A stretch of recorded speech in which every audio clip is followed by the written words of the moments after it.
Muchísimas gracias por acompañarnos una vez más. Su paciencia realmente es encomiable. Eh, mi pregunta es muy sencilla. ¿Pueden delitos cometidos por grupos terroristas o delincuentes ser considerados equivalentes a los delitos que considera el Estatuto de Roma y considerados, por tanto, delitos de lesa humanidad? Muchísimas gracias.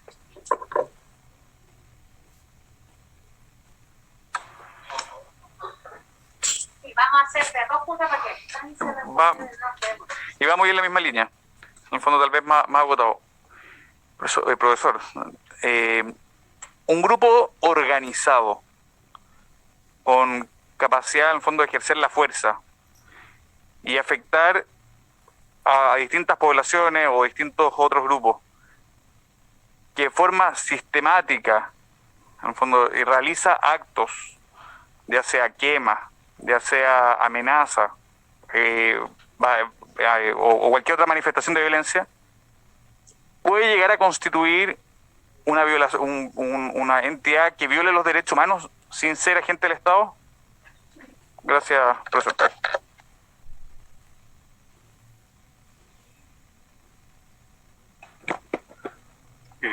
Buenas tardes, señora presidenta. A las dos preguntas. Yo la primera no soy especialista en derecho penal internacional.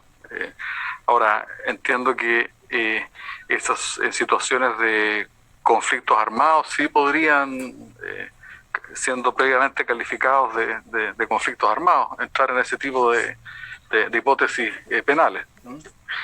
Y eso está relacionado con la segunda pregunta, y es si esos grupos organizados violan derechos humanos.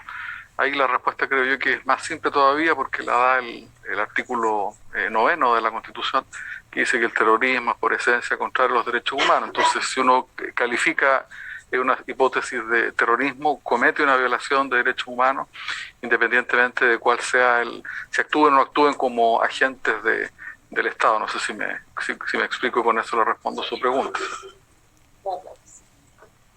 ¿Alguna otra palabra?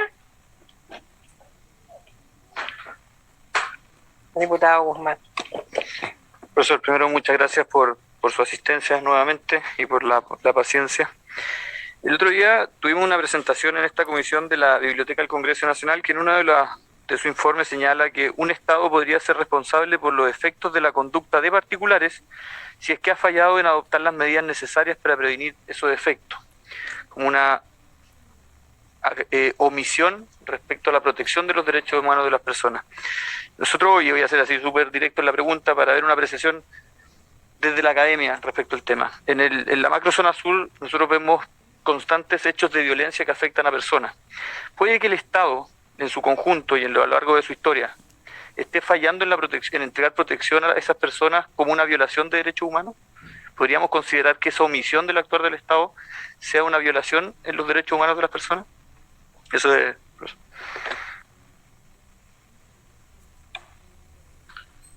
Sí, la respuesta es afirmativa. Y la respuesta viene de dos frentes. Uno es lo que dice la Constitución chilena, que establece como primer derecho y por lo tanto una obligación del Estado respetar el derecho a la vida, la integridad física, psíquica, un largo número de derechos más adelante. Sobre eso, en general la literatura dice que se derivan varias obligaciones, no solo de protección, digamos, asistencial en materia de salud, sino también protección penal, protección policial. Y allí yo creo que lo que mejor responde a su pregunta debe ser hay un órgano de tratado, que es el Comité de Derechos Humanos, que en aquella parte donde trata de discernir cuál es el significado de la obligación que tienen los estados a proteger el derecho a la vida. Dice, los estados tienen que hacer muchas cosas, tienen que tener políticas sanitarias, tienen que además tener normas penales para proteger la vida y la integridad de las personas. Tienen además que proteger a las personas que se encuentran en especial situación de vulnerabilidades.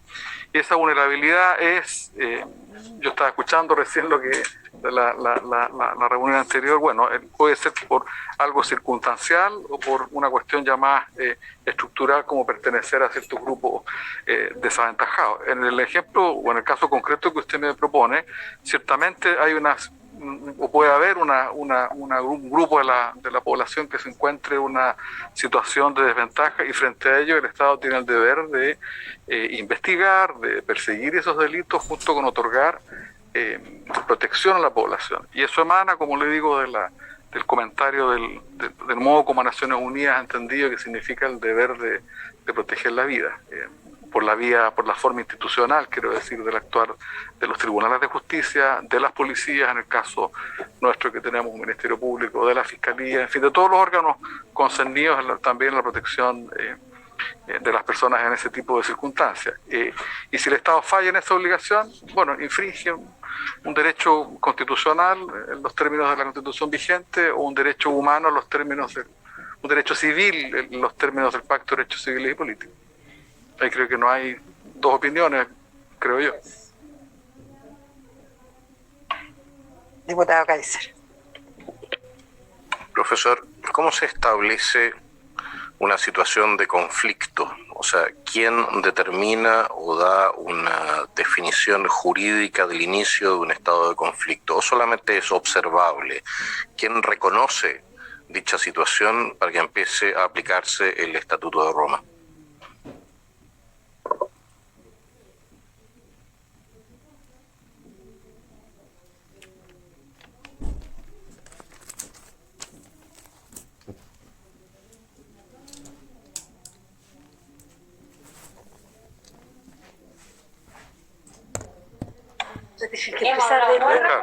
Pero, sí, perdón, le pido disculpas.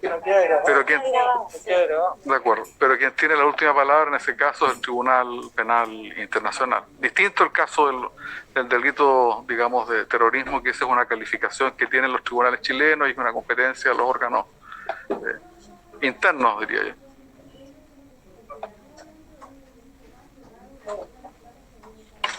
¿Puede una persona individual presentar acciones ante el Tribunal Penal Internacional?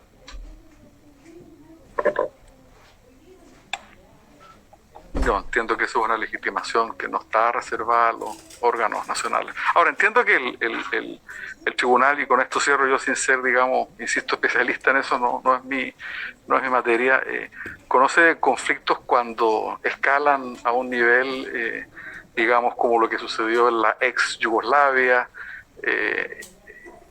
Yo no sé si, gracias a Dios, estemos todavía en ese... Ojalá que nunca tengamos que llegar a eso, ¿no es cierto? Pero, claro, pero me parece que todavía no hemos llegado a ese tipo de... como para hablar de genocidio a escalas, digamos, cuantitativamente hablando. Esa es mi modesta opinión. Sí, bueno, como lo dije recién, ya ha quedado, digamos, superada esa época en que solamente el Estado podía violar los derechos fundamentales, por lo tanto, o derechos humanos. Por lo tanto, un particular en una situación de violencia, un particular en una situación de discriminación, como lo veían ustedes más adelante, más atrás, puede ser un agente, digamos, activo de una violación de derechos humanos. Y eso más aún si es que se da en contextos, digamos, donde hay una organización, digamos, donde el crimen ya es organizado. Eso, creo yo que atentan contra el mismo bien jurídico. Diputado Kaiser, la última pregunta para poder avanzar en los puntos varios. De acuerdo con la...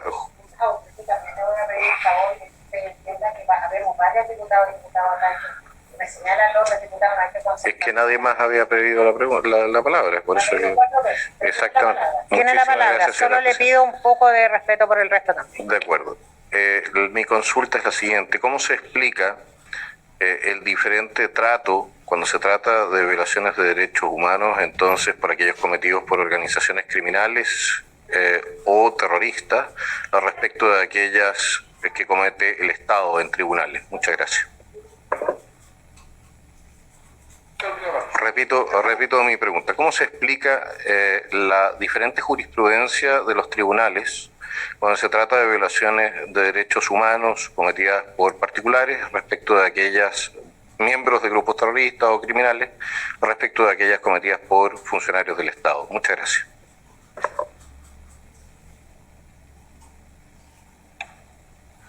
Bueno, yo creo que esa es una gran pregunta.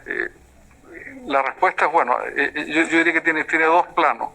Hay una que es producto de la deficiente calidad de la legislación, simplemente porque si uno mira, por ejemplo, vuelvo a lo que estaban conversando recién, en materia de discriminación, las normas sancionatorias son todas muy distintas, es más grave, y eso se los digo a propósito para que si les interesa, es menos grave discriminar a una persona por ser indígena, de acuerdo con la ley 19.653, porque tiene una penalidad miserable en términos pecuniarios, que discriminar a una persona por ser discapacitada, que discriminar a una persona por la ley Zamudio. No sé, la ley Zamudio tiene una penalidad hasta 50 UTM, la ley indígena una penalidad de 5 ingresos mínimos, que es una cosa que no tiene y eso porque las leyes van saliendo separadas.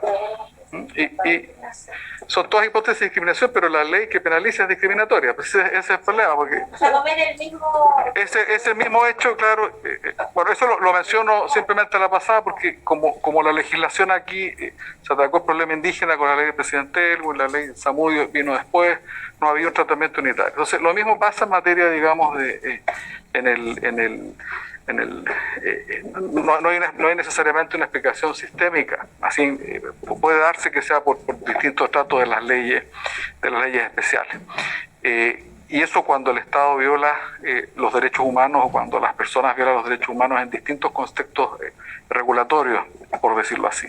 Ahora, si usted me pregunta que cuando actúa la distinta penalidad tratándose de agentes del Estado, esa es una situación, y en otro caso es particular. Bueno, en el caso de los agentes del Estado, normalmente las personas que han sido condenadas por delitos de homicidio, por delitos de tortura, caen en tipos penales que solo los han cometido agentes del Estado, porque han sido, digamos, las personas que están en condición de custodiar a las personas que han sido víctimas de ese tipo de delitos.